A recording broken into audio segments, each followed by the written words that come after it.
اس سے ہمیں کیا سبق ملتا ہے؟ کیا سیکھا آپ نے؟ ہمارے لیے اللہ کے سارے احکامات کو ماننا ضروری ہے. اگر کوئی شخص پک اینڈ چوز کرتا ہے، کچھ مان لیا کچھ کو ریجیکٹ کر دیا، تو ایسا ہو جاتا ہے گویا اس نے کچھ بھی نہیں مانا. یہ بہت اہم نقطہ ہے جو اس آیت میں سیکھنے کا ہے.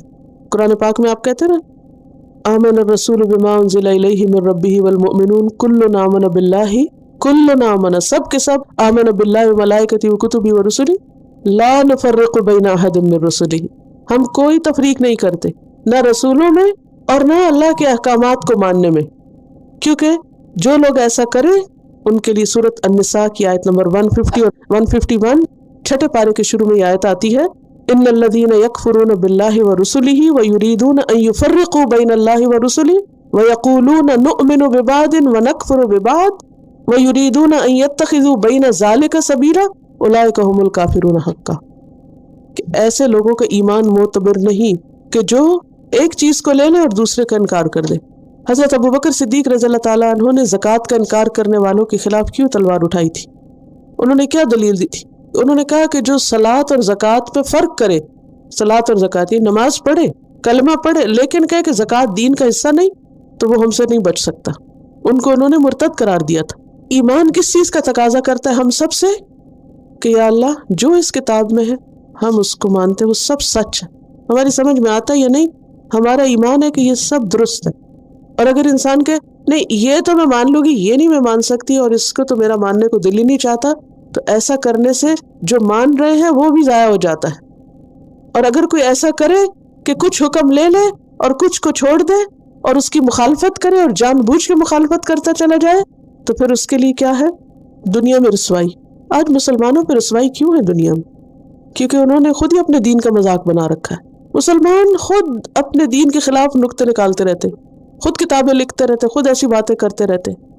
تو یہ تو دنیا کا حال ہے. وہ یوم القیامت، اور ایسے لوگوں کا قیامت کے دن حشر کیا ہوگا؟ یردون الی اشد العذاب. اللہ کی بات کو ریجیکٹ کرنا جو اس نے علم کی بنا پہ اتاری، اللہ کے بندے ہو کر اتنی چھوٹی سی عقل رکھ کے اللہ ہی کے احکام کا مذاق اڑانا اور اس کے خلاف باتیں کرنا، یہ کسی مومن کو زیب نہیں دیتا. وما اللہ بغافل عما تعملون، اور اللہ غافل نہیں اس سے جو تم عمل کرتے. اب دیکھیں کہ یہ آیت کتنی بار آئی ہے نا، اللہ تمہارے اعمال سے غافل نہیں. اس سے کیا پتہ چلتا ہے؟ کہ ہمارے سارے اعمال کو واچ کیا جا رہا ہے. ہم اگر سارا قبول کر رہے ہیں تو، بعض کر رہے ہیں تو، جو بھی کر رہے ہیں. ہم اپنی عملی زندگی میں دیکھیں، اپنے آپ سے پوچھیں کہ کیا میں اللہ کے سارے احکامات کو مانتی ہوں؟ میرا دل ان کو قبول کرتا ہے؟ اور جو چیزیں مجھے عمل کی پتہ چلتی ہیں ان پہ کیا عمل کرتی ہوں؟ کیا مجھ میں نمائشی نیکیوں کا تو نہیں شوق؟ کئی لوگ نیکی کے کام کرنا چاہتے ہیں لیکن ان کو صرف ان کاموں کا شوق ہوتا ہے جس سے شہرت بنے، جس سے لوگوں میں مشہوری بنے. لیکن وہ کام جو چھپے ہوئے ہوں، ایسے لوگوں کی مدد کرنا کہ جو آپ کا شکریہ بھی ادا نہ کرے، اس سے ان کو کوئی دلچسپی نہیں ہوتی، تو یہ بھی درست نہیں. تو قرآن ہمارے لیے ایک آئینہ ہے جس میں ہم سب اپنے آپ کو دیکھ سکتے ہیں کہ ہم کن چیزوں کو لیتے ہیں اور کن کو نہیں. اور ایک بات ہم سب یاد رکھیں کہ واپسی ہم سب کی اللہ ہی کی طرف ہے. مانے یا نہ مانے، جانا وہیں پر ہے. ثم انتم هؤلاء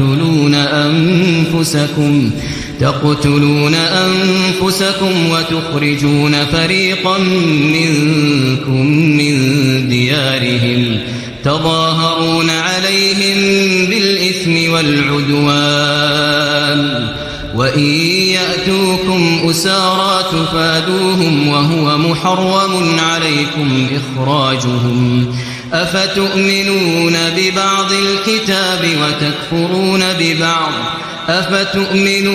ببعض الكتاب وتكفرون ببعض فما جزاء من يفعل ذلك منكم إلا خزي في الحياة الدنيا ويوم القيامة يردون إلى أشد العذاب وما الله بغافل عما تعملون.